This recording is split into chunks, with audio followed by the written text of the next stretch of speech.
12 ವರ್ಷಗಳಿಂದ ಅದನ್ನು ಪಟ್ಟಿ ಹೇಳಕ್ಕೆ ಹೇಳಿ ಆ ಖಾಲಿ ಡಬ್ಬ ಕೇಂದ್ರ ಸರ್ಕಾರ ಏನೂ ಕೊಟ್ಟಿಲ್ಲ 12 ವರ್ಷದಿಂದ ಬೆಂಗಳೂರಿಗೆ ಅಂತೇಳಿ ಆ ಖಾಲಿ ಡಬ್ಬನ ತೋರಿಸ್ತಾ ಇದ್ದಾರೆ. ನೀವು ಅದನ್ನು ಚೆನ್ನಾಗಿ ತೋರಿಸಿ. ಕರ್ನಾಟಕಕ್ಕೆ, ಬೆಂಗಳೂರಿಗೆ, ಕನ್ನಡಿಗರಿಗೆ ಕೊಟ್ಟಿರ್ತಕ್ಕಂಥದ್ದು ಖಾಲಿ ಡಬ್ಬ. ತೇಜಸ್ವಿ ಸೂರ್ಯ ಅವರೇ ಹಿಡಿದಿರೋ ಡಬ್ಬ. ಆ ಡಬ್ಬನ ಚೆನ್ನಾಗಿ ಪ್ರದರ್ಶನ ಮಾಡಿ ಹಾಕೋದಾ? ಈಗ ಹೇಳ್ತಲ್ಲಪ್ಪ, ಖಾಲಿ ಡಬ್ಬ ತೋರಿಸ್ತಾ ಇರೋದು ಯಾವುದೋ ಅಂತಂದ್ರೆ 12 ವರ್ಷದಿಂದ ಬೆಂಗಳೂರಿಗೆ ಕೊಟ್ಟಿರ್ತಕ್ಕಂಥದ್ದು ಖಾಲಿ ಡಬ್ಬವನ್ನ, ನಮ್ಮ ತೆರಿಗೆ ಹಣವನ್ನ ಲೂಟಿ ಮಾಡಿದ್ದಾರೆ. ಆ ಲೂಟಿ ಹಣವನ್ನ ವಾಪಸ್ ಕೊಡಕ್ಕಾಗದೆ ಇವತ್ತು ಡಬ್ಬ ತೋರಿಸ್ತಾ ಇದ್ದಾರೆ. ನಮ್ದು ಹೊಡ್ಕೊಂಡೋಗಿರೋ ದುಡ್ಡನ್ನ, ಪಳ್ಳೆ ಹೊಡೆದಿರೋ ದುಡ್ಡನ್ನ ಕೊಡಕ್ಕೆ ಹೇಳಿ.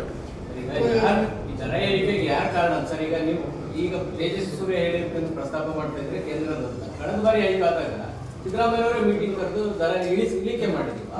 ರಾಜ್ಯ ಸರ್ಕಾರದ ಪಾತ್ರ ಇತ್ತು ಅಂತ ಹೇಳಿ. ರಾಜ್ಯ ಸರ್ಕಾರದ್ದು ಪಾತ್ರ ಇದೆ. ಈಗ ಬೋರ್ಡ್ ಮುಂದೆ ಕೊಟ್ಟಿದ್ದಾರೆ.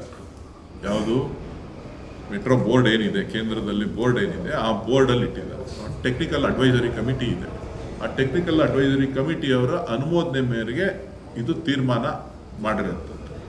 ಇವತ್ತು ಕೇಂದ್ರ ಸರ್ಕಾರ ತೇಜಸ್ವಿ ಸೂರ್ಯ ಅವರ ಬದ್ಧತೆ ಅಲ್ಲಿ ಕೇಂದ್ರದಲ್ಲಿ ಪ್ರದರ್ಶನ ಮಾಡಿ, ಬೆಂಗಳೂರಿನಲ್ಲಿ ಪ್ರದರ್ಶನ ಮಾಡೋದು ಖಾಲಿ ಡಬ್ಬ ಅಲ್ಲ. ಖಾಲಿ ಡಬ್ಬನ ನಮ್ಮ ಕಳೆದ 12 ವರ್ಷಗಳಿಂದ ನರೇಂದ್ರ ಮೋದಿಯವರ ಸರ್ಕಾರ ಬೆಂಗಳೂರಿಗೆ ಏನೇನು ಕೊಟ್ಟಿದ್ದಾರೆ ಅಂತ ಆ ಡಬ್ಬದಲ್ಲಿ ತುಂಬಿ ಹೇಳಿ, ಎಷ್ಟು ಹಣ ಕೊಟ್ಟಿದ್ದೀವಿ ಅಂತ ಹೇಳಿ.